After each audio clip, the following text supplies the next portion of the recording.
Today, we're going to talk about International Women's Day. And International Women's Day is a global day celebrating the accomplishments of women. It highlights the social, economic, cultural, and of course, the political accomplishments of women. And we're just celebrating our path as women and the obstacles that we've overcome. And we have overcome a lot of obstacles. We can use International Women's Day to thank the women before us and choose to challenge and call out gender bias and inequality that still occurs. Why should we do this? Well, the women before us laid the groundwork for our success and the rights that we take for granted today. Our mothers, grandmothers, great-grandmothers all fought for our freedom and for our rights. So what can we do for our next generation? How much further can we push for their rights? You know, there's an old commercial that had a great slogan, and it was, "You've come a long way, baby." But we still have a long way to go. And if anyone else can remember that slogan, then that means you're as old as I am. The younger folk may not get it. It was actually a cigarette commercial back in the 60s, but it was one of the most popular and successful ad campaigns and slogans that are around. Our biggest win was when the 19th Amendment was ratified on August 18th, 1920, giving women the right to vote, finally. However, there are many events that led up to that momentous right to vote victory. A few items. Did you know? In 1908, 15,000 women marched through New York City demanding shorter hours, better pay, and voting rights. And in 1908, guess what? They didn't have Uber. They didn't have, a lot of the easy ways to get to events like this. So 15,000 women in New York City in 1908, that's a lot of people, a lot of women who showed conviction for what they believed in. Also, did you know, in 1848, New York passed a law that granted married women the right to own property. 1848. Until then, as a woman, you couldn't own or control property. Can you imagine?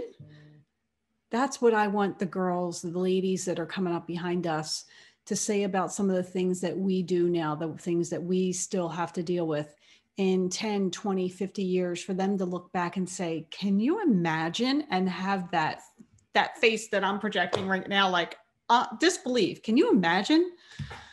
Let's work for them. Also, did you know in 1840, the World Anti-Slavery Convention tried to exclude women? The convention found out that women intended to serve on committees, speak at the convention, and heaven forbid, vote at the convention. And they were quickly sent to a section that was out of sight of the men. A little known fact, or maybe it's a well-known fact, but this treatment is what drove Elizabeth Cady Stanton and Lucretia Mott to plan their own convention. They were actually at this convention and wanted to take part of it, and they were excluded because they were women. Also, did you know, Ms. Stanton and Ms. Mott hosted their own convention in 1948. Now, this was the infamous Seneca Falls Convention, and they were there to discuss the problem of women's rights. They focused on the social, civil, and religious rights of women during the convention. Also, did you know, a Declaration of Sentiments was created for and signed at the Seneca Falls Convention. The sentiments demanded equality with men before the law, in education and employment. Now, there were many grievances on the sentiments list, but I'm just going to highlight a few. Otherwise, we'd be here for a pretty long time. One of the main ones was that women had no say in any laws as they were prohibited to vote. And obviously, that's kind of what got everything started. Another grievance deals with how married women were regarded in the eyes of the law. Once married, a woman had no rights, and everything she once had became her husband's, including all property and money. Oh, my blood boils. Also, There were only a limited number of job opportunities available for women, and teaching was the most common one. And even when they were teaching, women made less money than their male counterparts. Now, women have today, we have so many more job and career opportunities, but sadly, we're still dealing with the fact that we make less than our peers make at the same jobs. And that's one of the things that we still need to fight for, righting that injustice. Women wanted to be educated. And many times women were not allowed, they were not allowed to go further in school. And Elizabeth Cady Stanton herself applied to Union College, but was rejected. Why? Because she was female. Now, happy ending here. We have been very successful in educating women. According to a 2019 study completed by the Education Department, 56% of US college students are now women.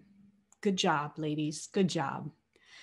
Let's continue to celebrate International Women's Day. The International Women's Day website suggests that it is the most important days of the year to celebrate women's accomplishments, raise awareness about women's equality, lobby for accelerated gender parity, and also fundraise for female-focused charities. Let's all work together to make tomorrow a brighter day and to help our fellow sisters, mothers, daughters, and friends to move further in the mission to make a better place for women. This way, we can all thrive in our health, wealth, and wellness. Thanks for listening. This is Regina McCann Hess, President of Forge Wealth Management, and have a great day. Happy International Women's Day.